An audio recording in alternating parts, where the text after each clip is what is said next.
Hoje você vai aprender. Hoje nós respondemos aquela pergunta que muitas pessoas não têm a resposta. Quem era a mulher de Caim? Porque se nós olharmos Adão e Eva, Caim e Abel, e sendo Caim amaldiçoado, depois Adão e Eva tendo Sete, como é que é possível, por exemplo, que Caim tivesse uma mulher?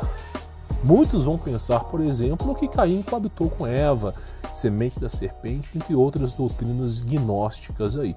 Então hoje nós vamos explorar essa pauta. Peço encarecidamente para você deixar o seu like, é o combustível desse canal, se inscrever, ativar as notificações e conhecer o meu trabalho. Tem um link na descrição, tenho certeza que você vai gostar, um preço acessível e com 50% de desconto. Tem o meu contato pessoal por lá. Bom, vamos lá. Esse material de estudo, só lembrando, está no Telegram, tá? Gratuitamente. Caim teve mulher e filhos? É uma pergunta, né? Vamos ver. E Caim saiu da presença do Senhor e habitou, depois que ele foi amaldiçoado, e habitou na terra de Nod, no leste do Éden. E Caim conheceu sua mulher, e ela concebeu e teve Enoque. Não confundir com Enoque, filho de Jared e pai de Matusalém, do livro de Enoque, tá? Não confundir com ele, é outro Enoque. E ele edificou uma cidade e chamou o nome da cidade de Enoque, conforme o nome do seu filho. Gênesis capítulo 4, versículo 16 e 17. Então você vê claramente que a Bíblia afirma que Caim, tá? Ele teve filhos, tá? Ele teve uma esposa. Agora, quem que é essa mulher? Que na Bíblia é silenciada, nos contos litúrgicos é silenciado, mas nos apócrifos tem nome, né? Então nós vamos ampliar esse estudo de hoje, tá? Na Bíblia existe um silêncio perante a esposa de Caim, e isso abre brecha para doutrinas gnósticas, tá? Como Caim tomou Eva e gerou filhos, que eu já falei sobre isso. Caim gerou filhos com Lilith, né? Eles também dizem que Lilith foi a primeira mulher de Adão, e Caim, ele para gerar filhos, ele coabitou com Lilith, né? A pseudo primeira esposa de Adão. Contudo, que não se fale a grande quantidade gigantesca de filhos que eram gerados no passado, ainda mais com seres humanos beirando os 1000 anos de existência. Para comprovar isso, vejamos o que a Bíblia diz, né? E os dias de Adão, depois de ter gerado Sete, foram 800 anos, e gerou filhos e filhas. Gênesis capítulo 5, versículo 4. Então vamos lá, olha só. Nós temos aqui Adão e Eva gerando Caim e Abel. Caim mata Abel, depois Adão gera Sete, né?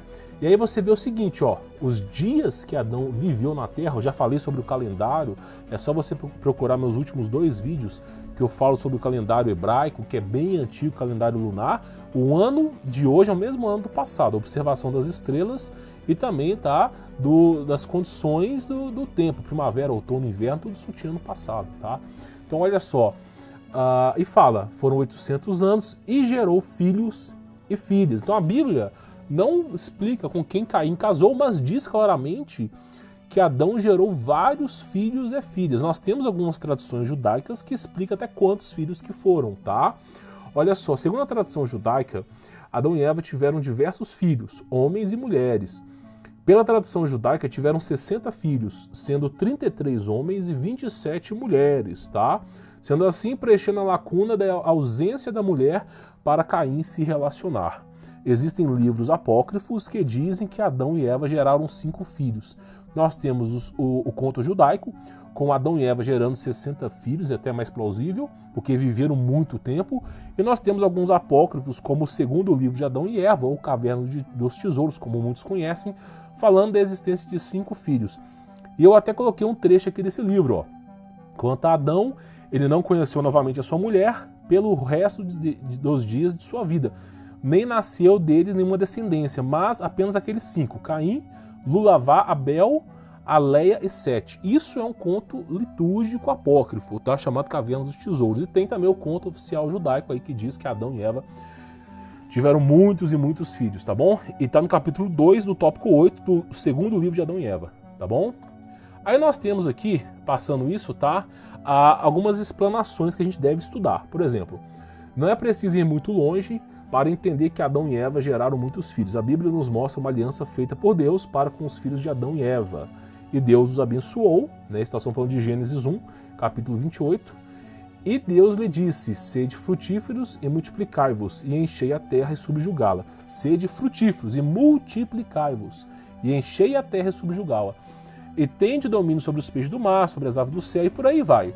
Então você vê que já tem ali uma bênção de Deus para que Adão e Eva tivessem múltiplos filhos, que foi confirmada posteriormente em Gênesis 5, tá? Que Adão e Eva gerou filhos e filhas, tá bom? Então olha só, mas segundo a Bíblia, aí vem uma pergunta muito polêmica, mas segundo a Bíblia é pecado o casamento entre irmãos, né? O que tu diz disso, né? Qual que é a sua opinião sobre essa informação? Vamos lá. Temos aqui duas hipóteses. A primeira é que por haver poucos humanos na Terra e uma necessidade de povoá-la, neste primeiro momento não desagradava a Deus, né, esta união. Então, por terem poucos humanos na Terra, era necessário que se coabitassem entre irmãos, porque tinham poucos humanos. Então, aquele primeiro momento de explanação da Terra, de expansão ali da raça humana, não vou dizer licença poética, mas Deus não julgava naquele momento, porque era necessário povoar a terra. Mas, claro, no período, por exemplo, de Moisés, de Levítico, Deus já fala que é abominável. Então, existe um momento certo para povoar a terra, mas também, a partir do momento que a terra começa a ser povoada, não se faz mais necessário aquela justificativa. Tá bom? Aí continua, olha só. A segunda hipótese, e aqui é bem especulativa, é que a genética pré-diluviana, já venho falando sobre isso, tá? Que tinha os homens, permitiu o casamento entre irmãos sem prejudicar o DNA. O problema do casamento entre irmãos é o DNA, o cromossomo humano, que é atrapalhado, tá? Então, mas devido à degradação e degeneração humana pós-diluviana, o casamento entre irmãos provocava inúmeras mutações e problemas de compatibilidade genética. Então, existe uma hipótese, uma especulação que muitos defendem, que na era pré-diluviana, o corpo, como era primordial, vivia 1000 anos, tinha uma certa estatura, era feito de silício, não de carbono, então tinha um corpo diferente ali. Isso é uma especulação.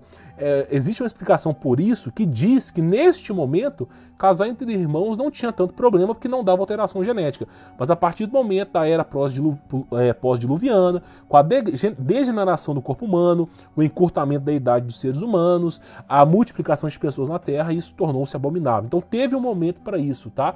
Mas essa segunda hipótese é baseada na biofísica do corpo humano pré-diluviano, tá bom? Aí, olha outra afirmação aqui, tá? Nenhum de vós se aproximará de qualquer parente para descobrir a sua nudez. Eu sou o Senhor. Levítico capítulo 18, versículos 6 a 20. Então Deus ensina ao povo que não é para se multiplicar com parente, tá? Isso depois, né, lá em Moisés. Então você vê que Adão começa de um jeito e Moisés vai para o outro. Isso porque Moisés já estavam definindo as raças, as etnias, já tinham se multiplicado o povo na terra, não tinha mais pretensão, né, de se unir com irmãos. Mas no caso de Adão e Eva, eram os únicos seres humanos na terra, né? Então assim, os seus filhos ali eram os únicos seres humanos na terra, tá?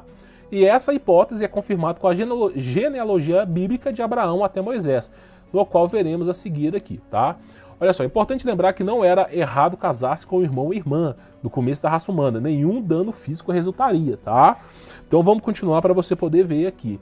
Mais de 2000 anos depois, Abraão se casou com a sua meia-irmã Sara. Olha só, isso é Gênesis capítulo 20, versículo 12. Seu irmão Naor se casou com a filha de seu irmão Arã. Gênesis capítulo 11, versículo 29. Não houve nenhum dano genético para as crianças que resultaram dessas uniões, tá? De fato, foi a maneira pelo qual diferentes características de raças surgiram. No entanto, nos dias de Moisés, Deus proibiu os irmãos de se casarem com suas irmãs. Levítico 18, 6 a 11, mas também é de 6 a 20, tá? À medida que as novas gerações surgiram, a humanidade começou a mostrar grupos e subdivisões de raças definidos. Como os homens se tornaram mais racialmente distintos, tornou-se geneticamente prejudicial para parentes de sangue próximo se casarem e produzirem descendentes. Então, assim, o problema é que começou a ter incompatibilidade genética. E isso já no período de Moisés, por isso que Deus os advertiu. Mas lá no começo não tinha tanto problema, tá? Mas quando foi se mesclando, foi criando raças e etnias, começou-se a ter problema genético aí. Por isso que não se tornou abominável o casamento entre irmãos aí, tá bom? E quem que é a esposa de Caim? De fato, não sabemos o nome da esposa de Caim, mas sabemos que possivelmente era uma de suas irmãs e descendente direto de Adão e Eva. De acordo com várias traduções abraâmicas, tá? Avã, do hebraico, né, vício, iniquidade, potência, era a esposa e irmã de Caim, filha de Adão e Eva, tá? O nome Avã também é usado no livro dos Jubileus, é um apócrifo, e também na Caverna dos Tesouros, ou segundo Evangelho de Adão e Eva, que eu já venho falando aqui, que ela se chama Quelema, tá? Então, assim, de fato a resposta nunca saberemos. Os apócrifos aqui apontam, né, óbvio, para nomes estranhos, nomes distintos, aos quais não podemos comprovar ou confirmar. mas de certo modo Caim casou, isso aí se multiplicou na terra. Isso aí nós vimos aqui na Bíblia, tá? Que ele conheceu a sua mulher e concebeu e teve um filho. Então você vê aí que ele conseguiu ter uma esposa. Então não necessariamente é um conto gnóstico, tá? Muitas vezes foram os filhos, né? Alguma filha de Adão e Eva num dado momento, como diz Gênesis aqui, né? Que os dias de Adão, Adão foram 800 anos e gerou filhos e filhas. Provavelmente uma boa especulação é que seja filhas de Adão. Alguma delas aí, tá? Veio a se relacionar com Caim e formou a cidade de Enoque, tá bom? Então essa é uma especulação, uma explanação, tá bom? Acredito que você tenha gostado aí de uma ideia. Esse e-book de acompanhamento de estudo você encontra lá no Telegram, tá? Peço para você deixar o seu like, é extremamente importante para divulgar o trabalho, tá bom? Um trabalho investigativo, um trabalho historiador, arqueólogo aqui, tá? Peço para você deixar o seu like, se inscrever no canal, ativar as notificações e quiser conhecer meu trabalho, tem links na descrição, tá bom? Vou ficando por aqui, sou Humberto Voltz, forte abraço!